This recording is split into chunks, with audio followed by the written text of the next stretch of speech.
Welcome to Last Dawn Stories channel. Just as I had conquered the zombie world, I was transmigrated into a novel about stockpiling supplies in the apocalypse.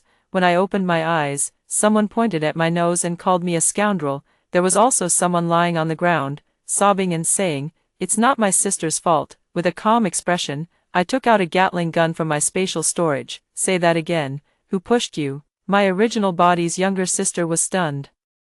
And so was the system, roaring in my mind. "They're not zombies. Calm down." I cocked the Gatling gun. "Stay out of the female lead's business." I don't know if it was because my Gatling gun was too intimidating, but the tears stopped flowing from my original body's younger sister, Winnie. She shakily got up from the ground and swallowed hard. I accidentally fell down by myself. My original body's older brother, Leo, beside us, said coldly, "Winnie, don't be afraid of her. It was her who pushed you." I also held the Gatling gun expressionlessly, turned it in a different direction, aimed at Leo, and said again, "I'll give you one more chance." Who pushed whom? As soon as the words left my mouth, a blue light flashed at the muzzle of the Gatling gun. Yes, that's right, this is a Gatling gun that emits blue flames, which I exchanged for 10,000 points in the system mall. Perhaps this ray of blue light made the four people in this room realize a problem, that Lucy, who had always been meek and tried to please everyone, seemed to be serious. My original body's mother came up to me, took my arm, and forced a smile. "Lucy, what are you doing? Your brother just made a mistake for a moment, put it away quickly." I gave her a half smile and then put my Gatling gun back into the spatial storage. A glimmer of excitement flashed in everyone's eyes. It had been a long time since the apocalypse arrived, and it wasn't unheard of for there to be spatial storage. Since I could take out a Gatling gun out of thin air, I must have a spatial storage. Winnie was no longer feeling wronged. Uncharacteristically, she came over and stood beside me affectionately, asking, "Sister, where did you take out this Gatling gun from? Do you have a mysterious space?" I didn't plan to hide it from them. After all, the apocalypse level in this world was only level 2, and not even supernatural powers had been awakened yet. It was the weakest world I had ever been to. I nodded, and the eyes of the whole family lit up. They started to allocate my spatial storage one by one. My original body's mother said, "Lucy, you're still young. It's better to give this spatial storage to your brother. With your brother holding it, our family will be more secure, right?" Leo glanced at me, his eyes full of contempt. "Lucy, it's a waste for someone like you to have such a treasure. Hand it over to me, and I'll even give you a bite to eat," Winnie said hypocritically. "Brother has a sharp tongue but a soft heart. Don't listen to him. If you don't want to give it to brother, you can give it to Dad too." Upon hearing this, I looked at the middle-aged man who had been silent, my original body's father. My original body's father coughed twice. "Yes, you can give it to me or your brother. In short, you have to hand this thing over. You have no abilities, and holding it will only drag others down," I said with a half-smile. "Oh, you all think so?" Leo spoke again. "This is the decision of the whole family, Lucy. You have no other choice. You have to put the overall situation first. As long as you hand it over, what you did in the past can be written off." I sneered and then showed a sinister smile. "With the spatial storage in my hands, I'm the safest, so I have another choice." The four of them showed a confused expression. "I can also kill you all and save supplies." My words seemed like something from out of this world, and the whole family of four was stunned. I took out the Gatling gun from the spatial storage and placed it beside me with a thud, my expression amiable. "So, what's your choice?" The situation was instantly reversed. The four people who had been pressuring me just now were now in a passive position. Leo said with little confidence, "Think carefully. Can you really protect the spatial storage by yourself? Even if we compromise, we'll still have plenty of opportunities to snatch it back in the future." My original body's father's words were even more harsh. "How could I have a daughter like you, Lucy? You're completely bad to the core. I shouldn't have saved you in the first place.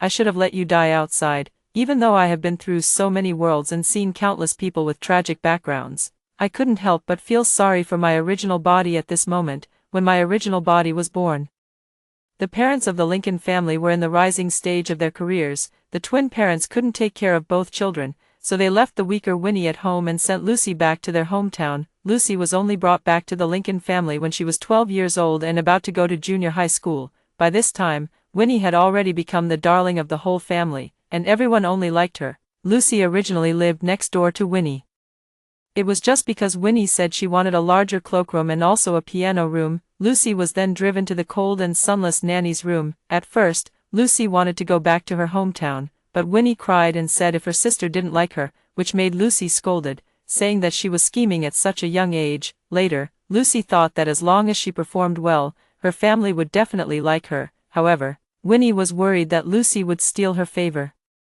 So she blamed Lucy for everything. In the end, all the good things Lucy did were regarded as malicious in the mouths of others, and she was seen as a scoundrel who was competing for favor with Winnie. I sighed in my heart and became even more impatient with this family. Just as I was about to start shooting, the system spoke tremblingly. "Host, isn't this too easy on them?" I thought about it and agreed. The reason why my original body died was that this family didn't treat her as a human being at all. When there was no fresh water at home and Winnie insisted on taking a bath, my original body was driven out and told not to come back until she found water. This apocalypse was of the flood and heavy rain type, and it was still in the heavy rain stage. The flood that would destroy the world hadn't arrived yet. My original body was caught in the rain all night outside. When she came back, she had a high fever that wouldn't subside. No one in the family cared about her. When she wanted to go out to get some medicine, Winnie stopped her and whispered in her ear, "Lucy, you actually want to take medicine? Dream on, don't even think about competing with me for anything, just die." After she finished speaking, she directly fell to the ground, and Leo, who was going out, happened to see it. As for Lucy, she was so angry that she had a sudden death. I asked the system, "What's the mission this time? Is it still to conquer the apocalypse?" The system scratched its head and said it wasn't. Although the environment this time is the apocalypse, it's actually like a little vacation for you, to avenge the original body. When the original body died, her resentment was too strong, and the system sensed it. Coincidentally, "You had just completed a mission," I said, "Oh," thoughtfully, and then continued to ask, "What's the standard for success?" The system replied, "When Lucy no longer lingers, it's considered a success." I weighed the Gatling gun in my hand and agreed, "It's just about taking revenge. It's no big deal." I patted the Gatling gun. "I'm not discussing this with you. You have only two choices. The first is to immediately clean up the best room in the whole villa for me. The second is for the whole family of 4 to be reunited underground." When I said these words, my tone revealed a terrifying murderous aura from countless apocalypse battles, and the temperature in the whole room seemed to drop by a few degrees. Winnie could be nice to me when she was trying to coax me into handing over the spatial storage, but she definitely wouldn't talk nicely to me when I threatened her interests. She couldn't bear it any longer and rushed up to slap me. "How dare you, Lucy? You bitch, I'm telling you, don't think that just because you have a Gatling gun, you can be the emperor. A bitch will always be a bitch. I'm warning you, if you push your luck, see if there's still a place for you in this family." I sneered. My movements were so fast that they were almost indistinguishable. I grabbed Winnie's neck and pinned her against the wall, my voice as cold as ice. "Who told you I'm Lucy?" As soon as these words came out, everyone was stunned, and they finally realized the seriousness of the problem. If I were really Lucy, they were confident they could continue to manipulate me, but I wasn't. I looked down at Winnie, who was struggling constantly. "Lucy is already dead. She had a high fever that wouldn't subside for 3 days and then had a sudden death. You didn't even want to give her a fever-reducing pill. Do you regret it now?" Of course, they regretted it, but not because Lucy was dead, but because Lucy's death had brought me this evil spirit. In this room, the only one who could truly be seen to be sad for Lucy was Lucy's mother. Her lips trembled, and she grabbed me in disbelief. "Lucy, you're just joking with Mom, right? Mom didn't know you had a fever. Why didn't you tell Mom?" I expressionlessly pulled her hand away and sneered, "Late affection is cheaper than grass, and late motherly love is the same. It doesn't matter if you believe what I say. You just need to do as I say immediately, and you still have a chance to live until the end of the apocalypse." Leo was the first to react, and his words were full of self-interest calculations. "Even if you're not Lucy, you're still occupying Lucy's body, so you should reasonably make sacrifices for her family. Isn't it inappropriate to make such a request?" I sneered, and then a silver light flashed in my hand. A small knife directly pierced into Leo's thigh, and the tip of the knife even went through to the other side. Leo let out a scream immediately. Mr. Lincoln was about to say something, but when I looked at him, he shut up on the spot. I looked at Leo slowly and asked him amiably, "Do you have any other demands?" Leo was already in so much pain that he was delirious and couldn't say a word. I raised my head and looked at the other 3 people. "What about you? Do you have any demands?" Winnie was already scared silly and stood there tremblingly, shaking her head. Only Mrs. Lincoln spoke tremblingly. Lucy. You hate me, right? I said politely. Mrs. Lincoln, I don't hate you, but I don't know if Lucy hates you or not. After that, I walked up to Leo and pinched his chin. Do you have any demands? Leo endured the intense pain and shook his head, gritted his teeth. I was very satisfied. It seemed that everyone was sensible, with an injury like Leo's, if I didn't intervene, in the apocalypse where resources were scarce, he would definitely die from excessive blood loss. However, now wasn't the time for Leo to die. I took out medicine and bandages from the spatial storage and threw them over. If you don't want him to die, bandage him up quickly. After that, I retrieved my knife and then looked at Winnie. Go and clean up the room. Winnie gave me a venomous look, but considering Leo's miserable state, she walked away gnashing her teeth. The view from Winnie's room was indeed good. When I opened the curtains, there was a dark sky and torrential rain outside. It had been 3 years since the apocalypse arrived. The Lincoln family had lived frugally for 3 years, relying on the supplies that Lucy had stockpiled in advance. If I hadn't come, this family would have died of exhaustion of supplies half a year later. In the last few days before they died, this family had abused Lucy to the extreme and forced her to go out to find food. Lucy didn't come back for 3 days. Later, Mrs. Lincoln went out to look for her and never came back either.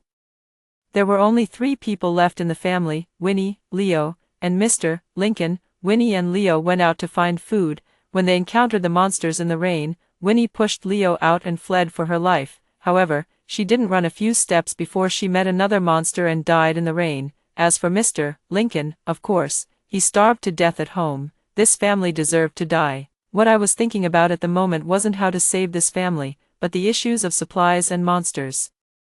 The appearance of monsters meant that the apocalypse level had entered level 3. In this dimension of the world, the highest apocalypse level was level 5. At level 3, monsters would appear. At level 4, supernatural powers would be awakened on a large scale, and at level 5, there would be floods. Thinking of this, I suddenly remembered a plot in the book. When Leo faced the monsters, he didn't die so quickly but struggled for a while, during the period when the food was almost exhausted.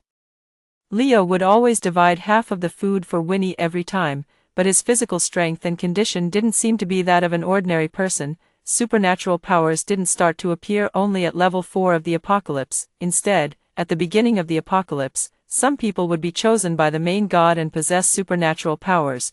There were 2 people in the Lincoln family with supernatural powers. One was Lucy, who could predict, and the other was Leo, whose body was enhanced. Even so, they still ended up being completely wiped out. I have to say, they were really something. Lucy died even though she had the ability to predict, because the initial supernatural powers could only predict very recent things. By the time she realized the outcome, it was already irreversible. As for Leo, it can only be said that he who sows the wind will reap the whirlwind. My thinking was still habitually leaning towards the idea of conquering the apocalypse. The system couldn't stand it anymore and kindly reminded me, leave the matter of conquering the apocalypse to others. This is the first time you've come to the heavy rain apocalypse. Don't you want to go out and take a look? The system was right. I turned around and went downstairs. The 4 people downstairs were sitting together. Winnie gritted her teeth and said, "Are we really going to let this bitch have her way?" Lucy couldn't even die in peace. Mrs. Lincoln suddenly raised her head, glared at her, and said sharply, "Lucy is your sister." Winnie retorted defiantly, "So what? She's already dead." Seeing that the 2 were about to start arguing, Leo coldly rebuked, "Stop arguing, since she's not Lucy. It means she has the ability to keep us alive until the end of the apocalypse. From today on, no one is allowed to provoke her, unless you can guarantee that you can get the treasure on her and replace her." I deliberately made a sound as I stepped on the stairs and looked down at them with my arms crossed. Leo didn't look embarrassed at all for being caught. Instead, he looked at me calmly. "Is there anything wrong with what I said?" I slowly walked to the door and opened it. "No. I wish you success in advance." I took a stroll outside and saw several people driving modified off-road vehicles out to search for supplies. 3 years into the apocalypse, there were actually very few supplies left outside. I bypassed these people and found a family in the suburbs who had a self-built greenhouse. Perhaps it was because this family really lived in a remote place. They only grew vegetables in the greenhouse at the entrance, and all the land outside was deserted.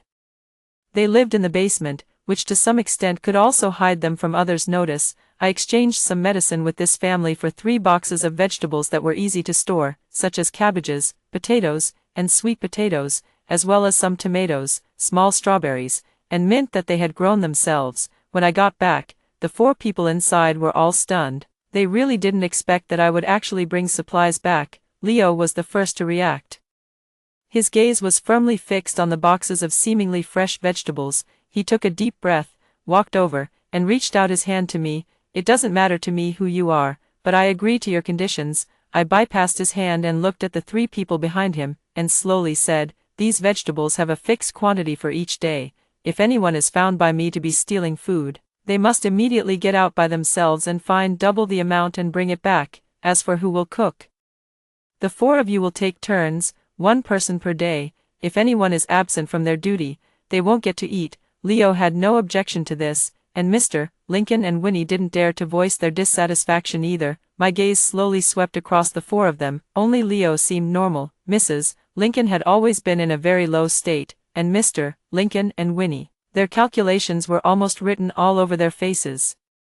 I pretended not to know about their little schemes and pointed to the boxes behind. 6 tomatoes, a small handful of strawberries, and a bunch of mint are all mine. No one is allowed to touch them. Since just now, Winnie's gaze had been fixed on these 3 things. She swallowed hard, her face changed expressions several times, and then she put on an ingratiating smile and came over. Sister, you must be tired from going out. Let me give you a massage. I looked at her with a half-smile.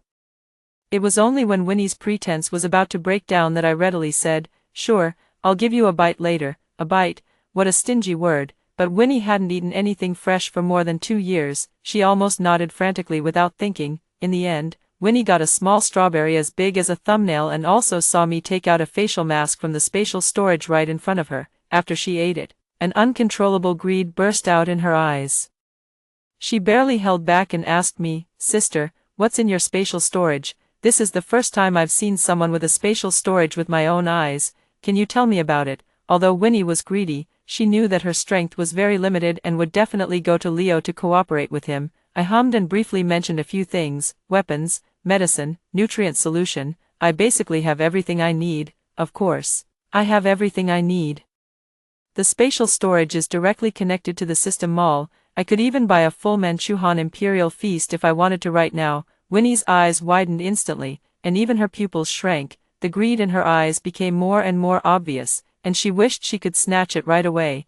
I thought it was funny. My spatial storage was different from their supernatural powers or golden fingers. This was a reward given to me by the system when I upgraded for the first time. Even if she snatched it, she couldn't use it. Winnie found an excuse and left in a hurry. I called out to the system, I want to listen to what they're saying. Soon, a screen that only I could see appeared in front of me. It showed that Winnie quickly went to find Leo, and there were only the 2 of them. After Winnie closed the door, she lowered her voice and said excitedly, Brother, I've found out what this spatial storage can do. Leo raised his eyebrows, motioning for Winnie to continue. Winnie told Leo again about the facial mask I took out from the spatial storage and what I had said, and then she was extremely excited. Brother, as long as we get our hands on it, we can immediately kill this bitch and even notify all the survivors in City H. I have to say, this sentence really hit on Leo's thoughts. He squinted his eyes slightly and said in a gentle voice, I see, Winnie, don't show it these few days. Brother will find a way, you just need to protect yourself well.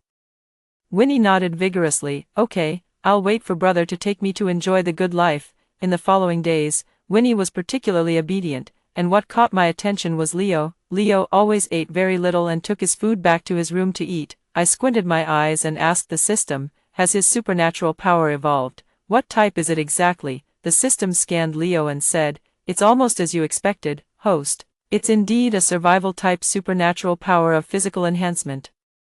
But Leo has also evolved a new supernatural power, an attack type. The level is not high, so he needs to consume a certain amount of calories every day to maintain the growth of the consumption of his supernatural power. I laughed. This is much more interesting. Leo is a man with great ambitions. According to the original ending, if it weren't for his most beloved sister pushing him, he might really have become the leader of all the survivors in City H. The system said with a smile, indeed, Leo's luck is not bad, but it's not as good as yours, host. With you here, he has no chance to turn things around. One night, Leo knocked on my door, I let him in, and he got straight to the point. Let's cooperate. I know you're very powerful.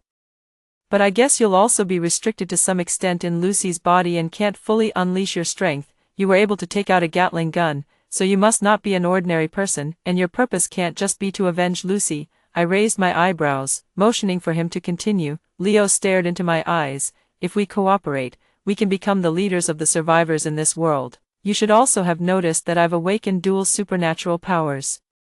Although I don't know exactly what's going on, you must be clear that my situation is outstanding even in the whole world. Leo was indeed very smart, but unfortunately, his heart was in the wrong place. I leaned back on the chair. Why do you think I would cooperate with a viper? Leo, your supernatural powers are indeed powerful, and dual supernatural powers are indeed rare, but not unique. I can definitely kill all of you to avenge Lucy and then find a more satisfactory partner. Leo was silent for a moment and then offered a new bargaining chip. Perhaps you have something you want even more. I can help you get it at all costs. If you want to set some restrictions on me, I can agree. This was indeed a viper, ruthless to others and also to himself. I looked at him for a while and suddenly said, "Do you know your destined ending?" Leo was taken aback. I patted him on the shoulder. "Your destined ending is to be pushed out by Winnie to take the blame and die a violent death." After saying this, I showed him out and then asked the system to turn on the surveillance for me. Leo stood in the corridor for a long time, as if verifying the truth of what I had said. After a while, he knocked on Winnie's door. The screen switched to the scene of Leo and Winnie talking. Leo squatted in front of Winnie, looking up slightly, and said in a gentle voice, "Winnie, brother needs you to leave first. Brother will prepare enough rations for you and a Mercedes-Benz G-Class. You go to the Lin family in the South City. I remember that the Lin family's young man has always liked you, right?" Winnie was stunned for a moment and then immediately screamed, "Brother, what are you going to do? Did that bitch say something to you? Are you going to abandon me?" Leo held her hand and soothed her. "Of course not. Brother likes you the most. Winnie is the most important person to brother. Don't you know that, Winnie?" Winnie was about to say something, but Leo interrupted her. "Brother needs some means to get the spatial storage. You just need to stay at the Lin family for a few days. Just a few days, and the Lin family is in the food business. They have so many canned goods and instant foods in their warehouse that they can't finish them in more than 10 years. It's definitely better than staying at home. Brother also feels sorry for you." Leo had always doted on his sister Winnie since they were young. He would basically give her whatever she wanted. However, when life and death and interests were at stake, things like sisterhood and family affection were all thrown out of his mind. The next day, Winnie left the house at night. The performance monster that Leo said would definitely have no problems, which cost more than 4 million, let out a huge bang when Winnie was halfway there. Just as I had guessed, the car exploded. However, I had already asked the system to keep an eye on it, as soon as there was anything unusual with the car. It must rescue Winnie and find someone else to help her. The person I found happened to be Harry, who was out looking for supplies and also Winnie's suitor. However, this suitor had a really bad character, but what did it have to do with me? I just wanted to watch them fight among themselves. When Winnie arrived at the Lin family, out of consideration for their past relationship and because Winnie had betrayed me, the Lin family let her stay, and she lived with Harry. I didn't look into the details. It was too disgusting, but she really endured humiliation. I had to admire that Winnie was indeed someone who could bide her time. She would recite 800 times a day that she wanted me and Leo to die without a burial place. It seemed that among this family, only Lucy was a good person. Lucy was so good that she didn't seem to be from this family. It was really strange. Thinking of this, I casually asked the system, "Is Lucy really the biological child of the Lincoln family?" The system replied, "Actually, she isn't. There was a mix-up at birth, but the real Lucy had already died in the second year of the apocalypse, so this question doesn't matter anymore." I said, "Oh, it was good that she wasn't their biological child. Then I wouldn't have any scruples when I took action." Of course, Leo didn't know that Winnie had been rescued. 3 days later, he came to me and said that Winnie was already dead and he had avenged Lucy. He asked if I could consider the matter of cooperation for this reason. I looked at him and smiled slightly. The game was finally starting. "Sure, but I need to know your plan." Leo's eyes lit up, but he didn't fully trust me. He just briefly summarized it and then emphasized a few points. "I need to know the distribution of forces in this city. You must have a way." I nodded slightly and generously asked the system to quickly prepare a form and hand it to him. Leo looked at the things on it and his breath quickened for a moment, but he quickly returned to normal. With this, it's easier to talk. Wait for my good news. I also need something to communicate with you. I was even more generous. I took out a walkie-talkie from the spatial storage. The two people holding the walkie-talkies could communicate no matter how far apart they were or whether they were in the same world. It was very expensive. Leo probably didn't expect me to be so generous. To dispel his caution, I deliberately said, "Don't play any tricks. Your parents are in my hands, and my walkie-talkie even has a tracking and recall function." Leo was obviously more at ease. He casually expressed his loyalty a few times and then left. After he left, the system asked me, "Host, do you want them to kill each other?" I tossed the walkie-talkie in my hand and said slowly, "No, I just want to give them a choice." When have I ever done something so straightforward? I still like to watch humans make their own choices. Another half a month passed, and Leo's supernatural power successfully underwent its first evolution. At this speed, it could be considered remarkable even in apocalyptic worlds of the same level, with Leo's ambition driving him. If I hadn't interfered, he would have had no problem achieving his goals. What a pity. After this evolution of his supernatural power was over, Leo told me what he was going to do next and then left home. He only told Mr. and Mrs. Lincoln that he was going to pick up Winnie. Leo had been gone for more than a month, and Mrs. Lincoln and Mr. Lincoln were eagerly waiting at the door every day. Mr. Lincoln wanted me to go out and look for him and Winnie, but when he saw my expression, he didn't dare to make such a request. Mrs.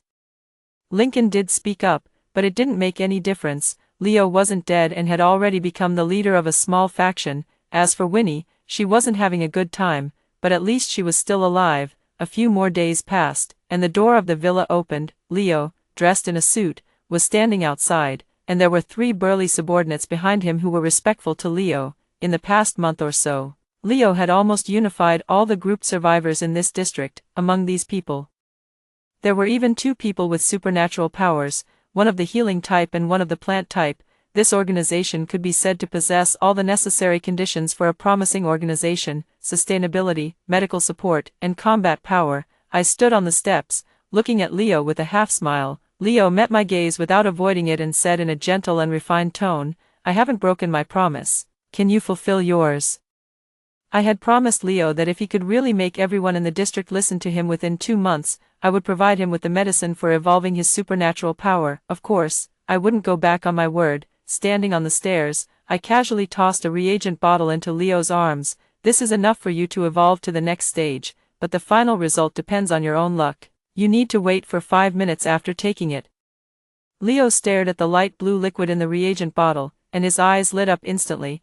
I crossed my arms, slowly walked down the steps, and looked at the people behind him. "You are indeed very capable, but I hope you can deal with the upcoming troubles." Leo was taken aback. The next second, the humming sound of a car came from the heavy rain in the distance. I gracefully sat down on the sofa, casually picked up an apple that I had bought from the System Mall a few days ago, and said leisurely, "This is your final test. As long as you can successfully—" I left the sentence unfinished, but Leo filled it in for me. He gritted his teeth, opened the reagent bottle on the spot, and poured all the liquid inside down his throat. This was the most potent medicine in my warehouse. The whole process took 5 minutes, and every second was extremely painful. The people behind Leo were startled. It was too late to stop him. They saw Leo fall to the ground in pain, and they immediately pulled out their guns at me and shouted angrily, "What did you give our boss to drink, bitch? Hand over the antidote." I clicked my tongue and snapped my fingers. The gun barrels in the hands of the 3 men broke instantly, and horror was written all over their faces.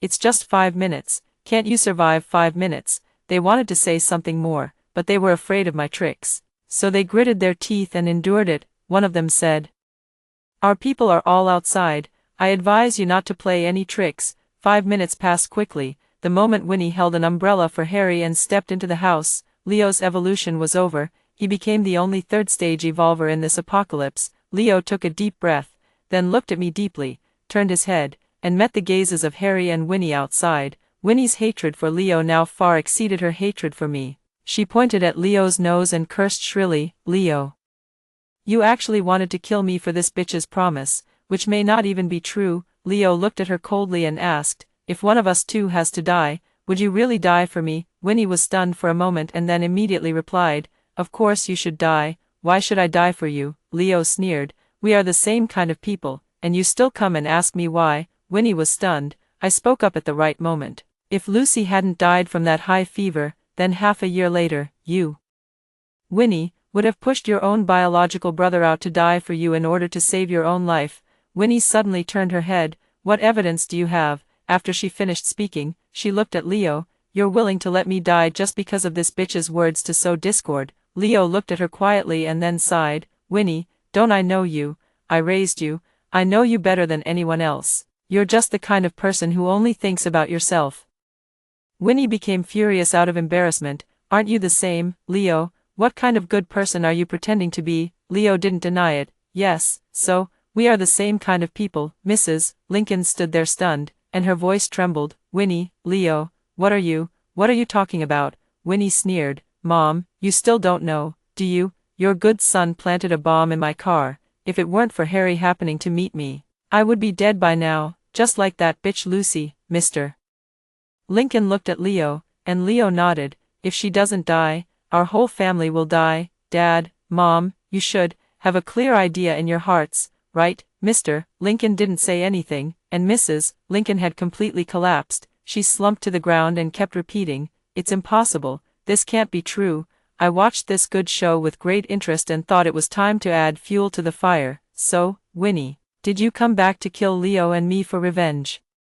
A proud smile appeared on Winnie's face. "You two are doomed today. Harry has supernatural powers. You two are both going to die today. But if you're willing to hand over your spatial storage, I can still give you something to eat." Harry finally spoke up. He looked at me and smiled slightly. "If you're willing, I can cooperate with you. When I unify the whole City H, you will be the most honored woman in City H." Winnie looked at Harry in disbelief. "What are you talking about? You promised me that if I could help you get the spatial storage, you wouldn't abandon me. I'm the main woman by your side." Harry sneered. "Winnie, you're still as stupid as ever. This beautiful lady obviously doesn't like you very much. I can have both the person and the spatial storage. Why should I offend someone who is obviously more valuable for a woman like you who has been used up?" Winnie let out a scream and was about to rush up and fight him. But she was taken away by Harry's subordinates. In the apocalypse, when there is no order, the ugliness of human nature will be infinitely magnified. Under the temptation of things like money, sex, resources, and status, some people will lose their morals, tear off that human mask, and reveal their true, devilish appearance. Harry was this kind of person. Leo watched this farce coldly and had no intention of helping Winnie at all. In the end, Winnie was choked to death in the living room of her own home. Mrs. Lincoln let out a scream and was about to pounce forward, but Mr. Lincoln stopped her and scolded her. "Do you want to die?" There were tears all over Mrs. Lincoln's face. "My daughter, both of my daughters are dead. What's the point of me living?" Leo finally spoke up. "Dad, take Mom back to the room. I'll come to find you later." Mr. Lincoln looked at me, hesitated to speak, and finally took Mrs. Lincoln back. Winnie's body was dragged out, and Harry was still looking at me. Leo looked at him and slowly said, "You killed my sister, and you should pay some price for it." I didn't even bother to watch the struggle between the two of them. Harry was no match for Leo, not to mention that their supernatural powers were worlds apart. Just in terms of ambition, Harry was doomed to lose. Leo slowly raised his hand, and a dark green light flashed in his palm. "This is the first time I've used my supernatural power to kill someone. You should consider yourself honored." Just as Harry was about to say something, a beam of light slashed across his neck. After a few seconds, his head was directly severed, and blood gushed out. Leo's supernatural power was indeed a very powerful lethal ability, but unfortunately, its cooldown time, CD, was too long. The skill cooldown period was 4 hours. During these 4 hours of vacuum, he couldn't use any supernatural power and also needed to consume enough food. He retracted his hand and looked at the body on the ground with satisfaction, then turned his head and asked me, "Can you give me an apple?" But as soon as he finished speaking, a knife stabbed out from behind him. It was Winnie. As for why Winnie was still alive, of course, it was me. I'm beautiful and kind-hearted. How could I let Winnie die like that? After all, Leo was going to face his destined ending. After stabbing this knife, Winnie seemed to have used up all her strength and died. I tossed the apple in my hand, suddenly looked at a certain point in the void, and asked her, "Are you satisfied?" Lucy's voice came. "Thank you."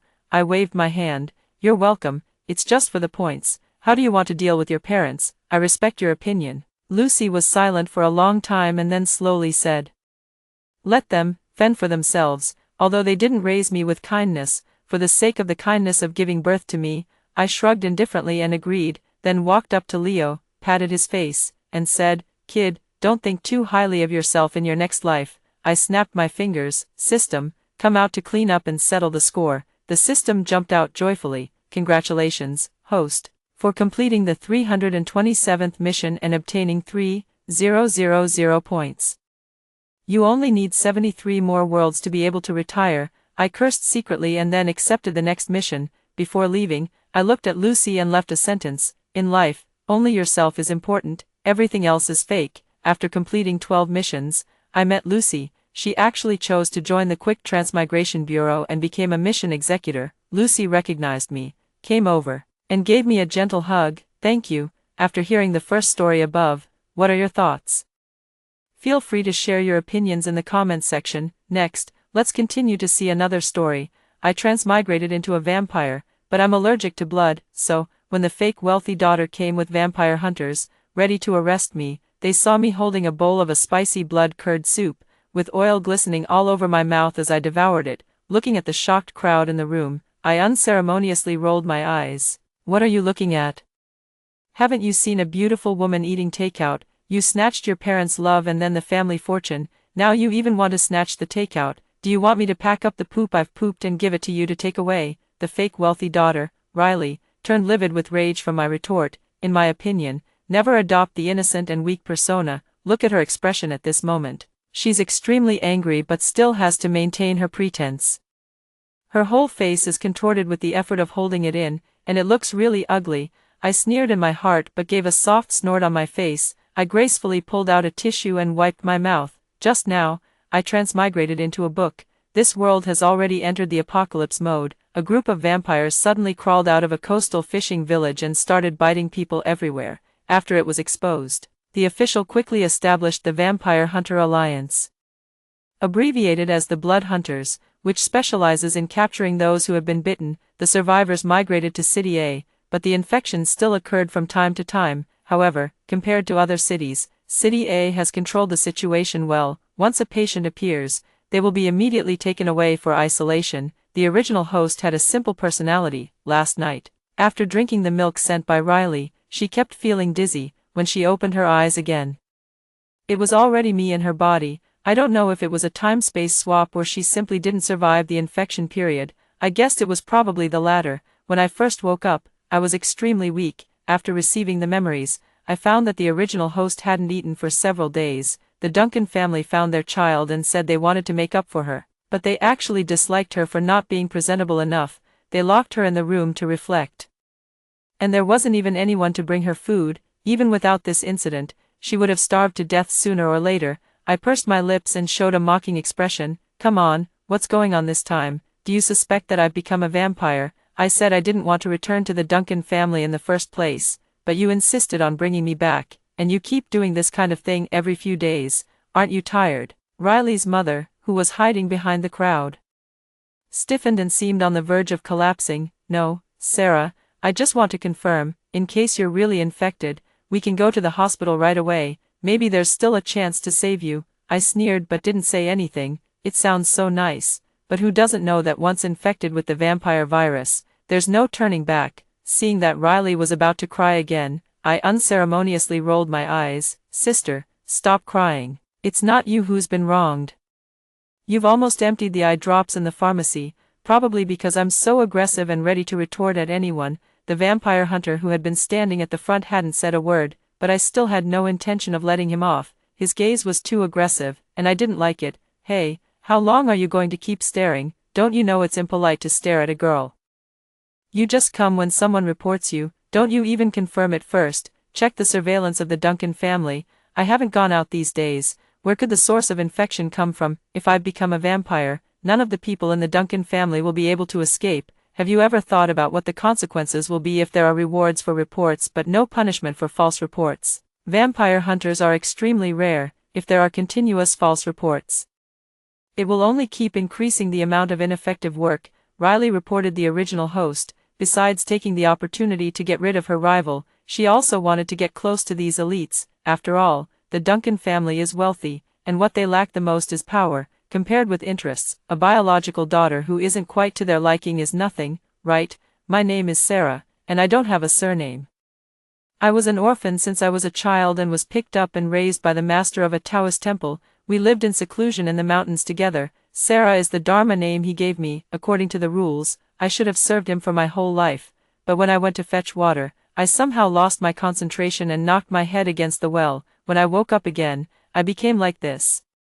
I transmigrated into the novel that I stayed up late to read the night before and became a pitiful little thing. I'm clearly the real wealthy daughter who was living outside, suffering a lot since childhood. After being forced to return home with my biological parents, I was repeatedly framed by the fake wealthy daughter. Coincidentally, the vampire virus spread. The fake wealthy daughter, Riley, didn't stop at anything.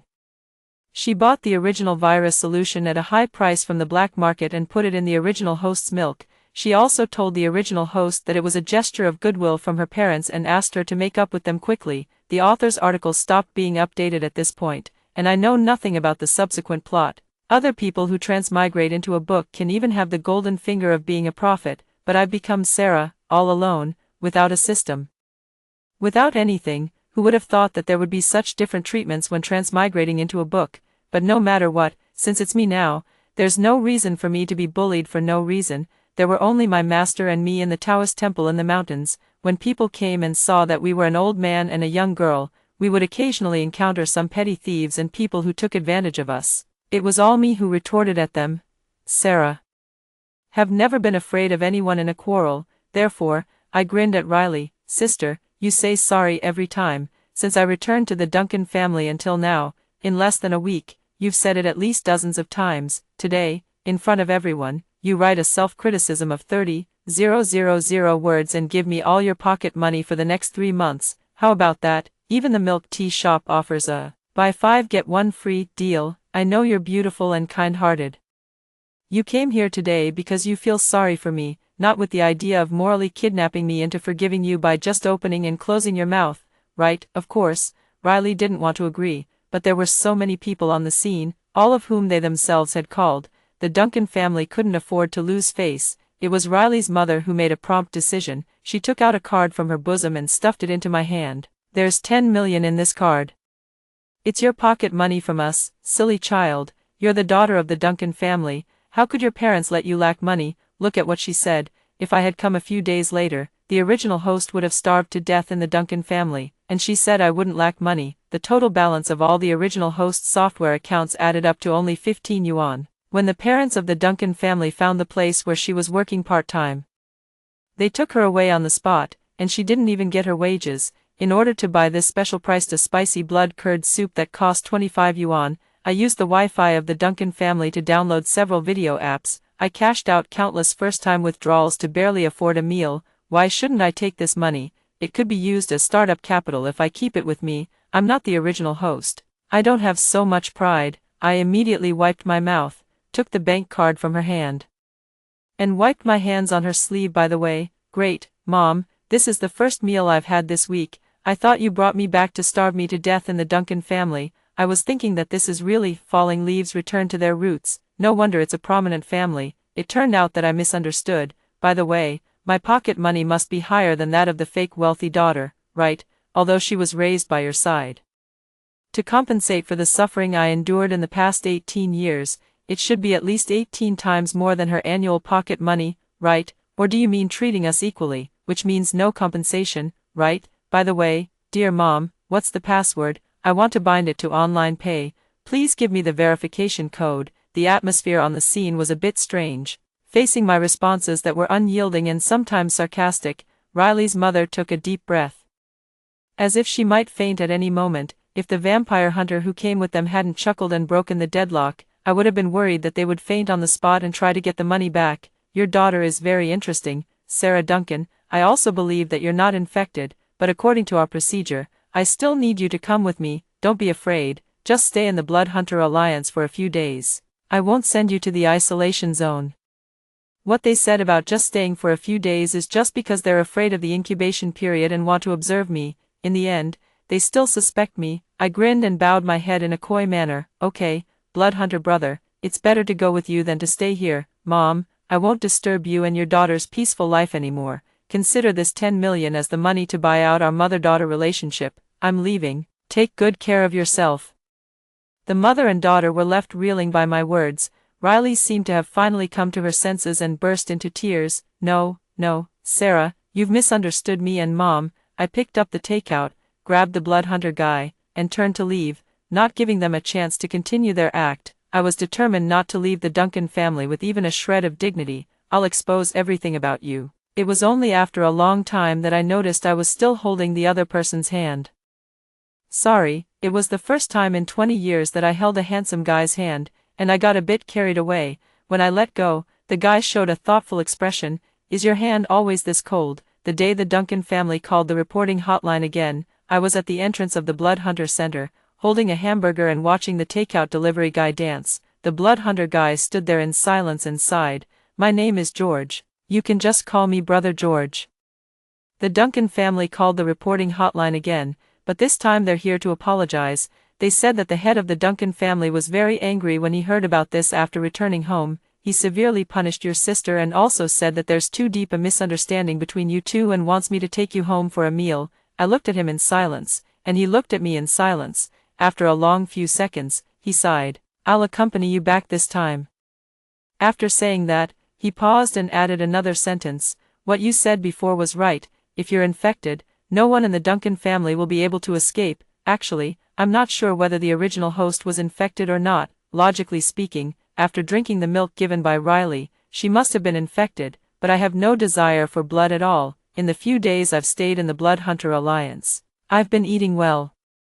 I've almost finished all the garlic in the warehouse that's used to stimulate the infected, but then again, if I say I'm not infected, it seems that I've grown vampire fangs. They're quite long, and it's hard to say that I'm completely fine. Moreover, the original host had the problem of being allergic to blood. If I really became a vampire, wouldn't I starve to death again? It's so scary. Since I was a child, the thing I'm most afraid of is going hungry. Thinking of this, I shivered, and physiological tears welled up in my eyes. George was taken aback and seemed a bit moved. Don't cry. I know that place isn't good for you. If you don't want to go back, I have an empty house. Anyway, we won't abandon you. Is there such a pleasant surprise? I definitely don't want to go back to the Duncan family. I've stayed in the Blood Hunter Center for a month, and I can't stay here forever. I looked at him and smiled with my lips pursed. I was afraid of being discovered with the fangs. Then what if I know where the source of infection is? Will you arrest them all? The original host only took a sip of that glass of milk and put it down because of a stomachache. She actually didn't like drinking milk, nor did she like the Duncan family. It was just out of spite. She just didn't want to see the fake wealthy daughter continue to occupy her position. She thought that if she didn't come back, Riley would be even more confident in enjoying everything brought by her identity. She thought that if she came back, she could get everything she had never had before, such as money and family affection. Unfortunately, due to the lack of education, her emotional intelligence and expressive ability couldn't compare with Riley's at all. Those irresponsible parents took the opportunity to comfort themselves, saying that it wasn't their bias but that their biological daughter wasn't excellent or considerate enough. They're a perfect match for that selfish fake wealthy daughter. But I grew up in the mountains since I was a child and have no interest in the affairs of the Duncan family at all. I want to see a broader sky and lay a solid foundation for the original host. That way, if she comes back someday, she can also walk well on the path I've paved for her, and I can also take this opportunity to see the world, so it won't be a waste of my time here. Before that, I still need some help. I moved closer to George and said in a plaintive tone, have you ever thought about why they reported me as infected even though I didn't go out? They want to take the opportunity to get close to you young talents. George, she has her eyes on your body. George originally had a frown on his face and looked extremely serious because of my words. It was only when he heard the last sentence that he was slightly taken aback and showed an expression of speechlessness. You're just a young girl. What's wrong with being a young girl? I went to wash clothes by the river when I was 6 years old. After graduating from junior high school, my adoptive mother almost married me off. I managed to gather my strength and ran to the town in the middle of the night in the dark. I knelt at the train station for a whole day before someone helped me buy a ticket and let me sleep under a bridge in the city. After that, I've been doing illegal odd jobs. They provided food and accommodation but didn't pay me. Whenever I asked, they would say I was a relative's child. What kind of manners do you think I can have? The original host always carefully hid her past, but I remember the old man in the Taoist temple would stroke my head and sigh softly. He told me that people don't have to beautify their sufferings, nor do they have to be afraid of them. What's there to be ashamed of? We're just more unlucky than others, but fortune changes. As long as we don't lose hope, it will eventually turn in our favor, just like now. The original host never realized that all the things she experienced only hurt her self-esteem and face, but for the Duncan family, it's a powerful weapon. Riley hopes that she will never talk about it. Not only will I talk about it, but I'll also talk about it everywhere. I'll create social media accounts and talk about it. On my social media alternate account, I've already written a month's worth of the original host's mental journey in great detail. And I've also deliberately recorded some negative information about the Duncan family. For example, the makeup brand under the Duncan family's name carried out marketing that insulted women, and a certain manager of the snack brand deliberately drove away the grassroots planners and took the credit for their work, and I, with the 10 million yuan given by the Duncan family, established my own brand and recruited those capable grassroots employees who were driven away by the Duncan family. I'm just waiting for the day when the groundwork is completed and the bomb explodes, the day I return to the Duncan family. George did as he promised and took a leave of absence to accompany me throughout the whole process. Even when the old master of the Duncan family came out to greet me in person, George kept standing in front of me, subtly showing his intention to protect me. I saw the old master's gaze rest on my face for a moment, and then he smiled softly. "Sorry, child. I was recuperating abroad before, and you were bullied. Now that I'm back, no one can overlook you anymore. You are my biological granddaughter, and no one can change that." I looked at him and smiled too. "You scared me. I was locked in the small guest room on the second floor and starved for 4 days. I thought I was really unwelcome, so it turns out that Grandpa didn't know I was back. That's too much. You even lied to me, saying that the whole family was looking forward to my return. It seems that no one even informed Grandpa. If the old master really had a serious illness, he should still be lying in bed at this moment and couldn't have appeared so full of energy. What's more, it was clearly written in the original novel that this old master was a patriarchal person who favored boys over girls. He didn't care at all who was his biological descendant. In his eyes, there were only the illegitimate son outside and the grandson on that side. Now, it's just that he saw a blood hunter personally sending me back and thought that I had accomplished what his adopted granddaughter failed to do. What I hate the most is this kind of hypocrite who hides behind a fig leaf and pretends to be a good person. The old master of the Duncan family's face froze, and he was about to say something more, but was interrupted by a scream. George and I exchanged a glance and immediately walked past the old master of the Duncan family towards the source of the sound. The sound came from the 3rd floor, which had always been Riley's room. When we ran in, Riley's eyes were bloodshot. Her palm was tightly gripping her own neck, and her throat was making a hoarse sound. The scene was terrifying. George reacted extremely quickly. Before I could come to my senses, he had already subdued Riley. Before the other members of the Duncan family rushed in, George had already tied her up with a thick and long red rope and stuffed a whole garlic bulb into her mouth. It was a garlic bulb without the skin. Compared to this, he was indeed much more polite to me back then. Riley's mother really fainted this time. Riley's father was stronger, but his voice still showed a lot of timidity. What's wrong with Riley? She's infected, and I'm going to take her away." George's expression was indifferent, and he didn't seem very interested. He just walked up, lifted Riley up with one hand, and grabbed my arm with the other. "Let's go. It seems we can't have this meal." "Why can't we have the meal, even if Riley is infected? Our family can help you keep an eye on her. Can't we even have some time for a meal? Besides, this meal was prepared for you and Sarah. It has nothing to do with her." Sometimes, I really admire the psychological quality of these people. It's understandable for the original host who was never raised by their side, but even Riley is not as important as having a meal with people at the top of the power hierarchy, right? George frowned and was about to say something more, but I interrupted him softly. "No one is short of a meal. Don't waste our time with these things that show no sincerity. When adults talk, a hint is enough." I followed George to the isolation area and waited outside from a distance. The whole building was surrounded by iron railings, looking as eerie as a prison. In my mind, the description of the original author couldn't help but emerge. They no longer look human. Their eyes are scarlet, and there is an eerie atmosphere. It's like a cage that imprisons mutants. From the moment they were infected, they were destined to become the victims of the apocalypse. I stood there, raised my hand, and quietly cast a divination. It was red mouth and sudden joy. The process would be difficult, but the result would be extremely auspicious. When the parents of the Duncan family came to find me, George was clumsily squatting in the kitchen plucking pig hair. "There's no such unreasonable person like you.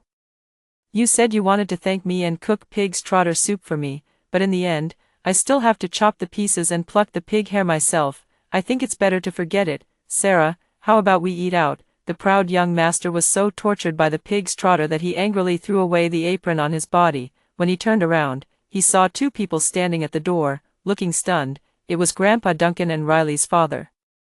"I heard that Riley's mother was so heartbroken about her adopted daughter that she fell ill and was now recuperating in the hospital. The two of them came first and said they had to take me back to the Duncan family no matter what. Listen, even the shrewdest capitalists love to say stupid things when they try to deceive people." I leaned against the door, looking at George with an innocent face, whose expression was dark. He has always had no good feelings towards the Duncan family, of course. I've been whispering a lot of words in his ear about it, but the most important thing is, what kind of family would not care at all about their alienated family members, whether it was me who was initially mistaken for a vampire or Riley who was taken away in front of the people of the Duncan family? Oh, I wasn't really mistaken either. In addition to the long teeth, my skin also turned into a cold white color, and the blue-purple blood vessels were clearly visible. My strength and speed also increased exponentially, but I'm not afraid of light, and I have no desire for blood either. I can't help but wonder if this is the golden finger that came with me. Sure enough, there is always a way out when facing a mountain. God won't give up on every kind-hearted child. I was almost moved to tears. In front of them, I wiped my dry eyes with my sleeve. "Uncles, as you can see, I'm living under someone else's roof now. I won't invite you in, please. If you have something to say, just say it." This time, Riley's father seemed to have made full preparations. To show his sincerity, he handed me a document bag with an amiable expression on his face. "This is the share transfer agreement. We've taken back the 12% of the shares that were occupied by that adopted daughter and given them to you. You are my biological daughter, and this is what you deserve." I nodded, and a hint of filial piety also appeared on my face. "Yes. It's indeed what I deserve. Then can it be converted into cash? I've seen the financial statements of your Wren family, and it seems that it won't last long." The almost perfect mask on Riley's father's face just now cracked because of my filial piety, but it wasn't over yet, and I continued, "After all, Riley is the first example of infection within the city of a. There are many people who are dissatisfied with you. Rather than calling me home, you should probably find a way to revitalize the company first, right?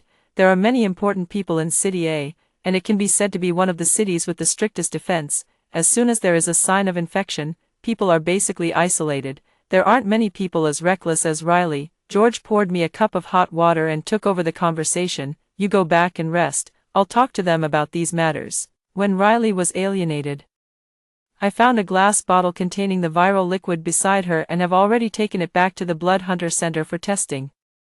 Next, the Blood Hunter Center will conduct an investigation into the Duncan family. Why was there the original viral solution in the urban area of City A when there were clearly no infected people? "You don't need to explain to me, just explain it directly to the investigators." Grandpa Duncan's face changed immediately. Originally, he could still stand by and watch the show, leaving all the problems for his son to solve alone, until George left him with no face at all.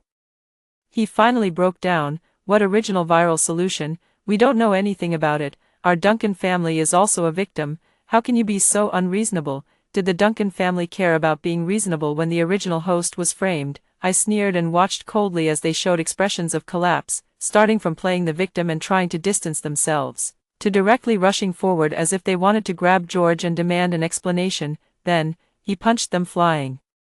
"You don't want to know the gap between a blood hunter and an ordinary person. Your actions of desperation now will only make me think that you are well aware of Riley's actions and may even be the mastermind behind them. The process of the whole thing is actually easy to guess. At first, Riley bought the medicine to frame the original host and then used the original host's death to make the Duncan family rise to a higher level. Some people are just too confident in themselves.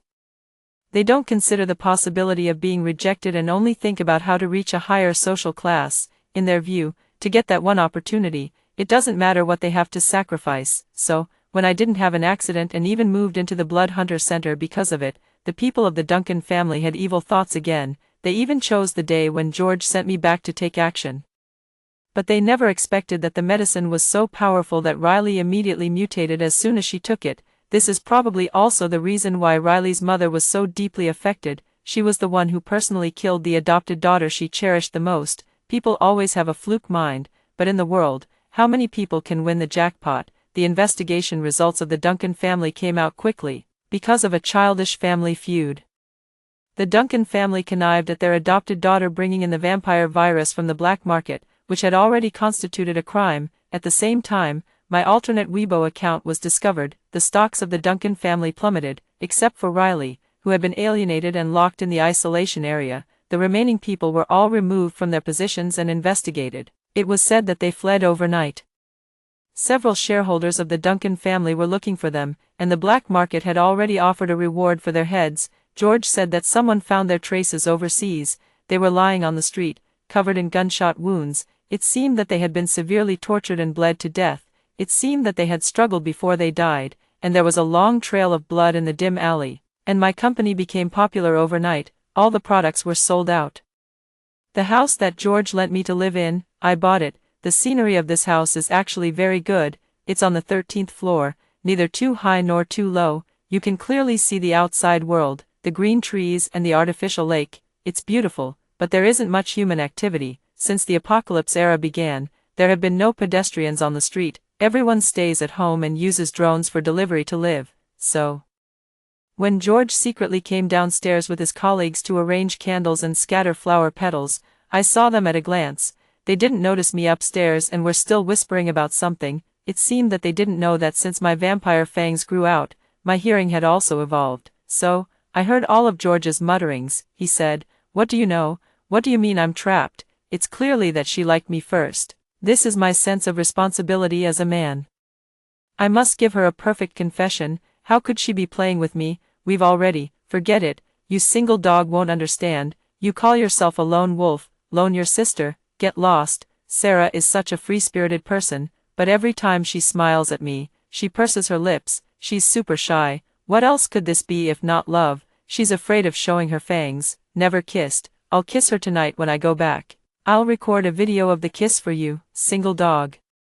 The innocent young man seemed to think that intimacy and acting coquettishly were love, but it's not. I just lust after his body. Although people in my line of work should be ruthless and have few desires, I've been abstinent for 20 years. After saving up, I can have desires for a while. It's just a pity that I can't acknowledge this account anymore. Before they finished tidying up, I walked down and looked at him calmly. "George, I've always wanted to ask you something.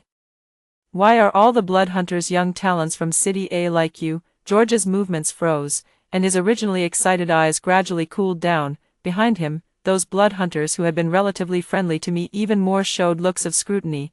I opened my mouth towards him and clearly showed my vampire fangs. "Look, I haven't had the chance to tell you. I seem to have something going on. I'm willing to cooperate with the research. I've already earned the money." Just like the old man said, "It's not that interesting. Now I have other things I want to do. I've also been exposed to the virus, but I didn't get infected. Maybe a solution can be found for me. The ending of every apocalypse is a happy ending with the birth of a vaccine. I'm willing to contribute." The good confession turned into a farewell. I was put in heavy shackles. Before getting in the car, George's eyes turned red. "I won't wait for you, when you come out in the future. I won't confess to you anymore. After all, I'm not some unwanted leftover goods. I'm very popular. But if you can come out alive, as long as you can come back, we'll get married. You've had a tough life. In the future, I'll be with you." I shook my head, leaned forward, and kissed him on the cheek. "Don't wait. After this is over, I want to go home. My home isn't here. I have to go back." The old man is still waiting for me to go back and retire with him. The original host was obviously not a smart person. Even if it's a time-space swap, I'm still not at ease. Since half a month ago, I've divined countless times and vaguely sensed a way to go back. If death is inevitable, I want to die in a meaningful way. George was stunned for a moment. The tips of his ears turned slightly red, and slowly, the tip of his nose also turned red, and tears fell one by one. He asked me, "So, there's no place for me in your home, right? The little guy looks quite good when he cries." I smiled at him and said softly, "You're not some leftover goods. You'll find a new home. Remember, my name is Sarah. I don't have the surname Duncan." George's side story. Sarah didn't come out from there. I went to the entrance of the research institute to see her every day. She was locked in the sterile room, and her face became thinner and thinner. The person in charge stood beside me and looked at her through the one-way glass with me. It sounds so nice, but who doesn't know that once infected with the vampire virus, there's no turning back? Therefore, George, you've fallen in love with a very amazing girl. I twitched the corner of my mouth, but my voice became drier and hoarser. Help me, I can't have a wedding without a bride. But George, humanity can't do without a vaccine either. Blood hunters are people who voluntarily participate in experiments. At the beginning, the official extensively drew blood from among us and selected those who had no rejection reaction to become blood hunters. My girls seemed to have already guessed it. Humans wanted to create a god, but they created a disaster instead. The falsehood brought by desire will eventually be saved by the real God. 2 years later, the city regained its prosperity. Among the pedestrians in a hurry on the road, there is annoyance, helplessness, and also smiles. This is probably what she wanted to protect. And I saw it for her. That night, I made a wish. I want to go and see Sarah's home. If there's no place for me in her home, then let me find her home. I think there really is a God in the world. So one day, when I opened my eyes, I saw a little girl wearing plain clothes and still full of vitality. She was smiling and greeting someone behind her. Old man, come quickly, it's time for the evening class. I stared at her for a long time. Then, I walked up quietly. Can I also attend the class with you? That's all the story. What do you think of this story? Share with me in the comments section. What would you do if you were in this situation? Looking forward to hearing from you. If you liked this story, don't forget to like it, share it, and subscribe to my channel. See you next time.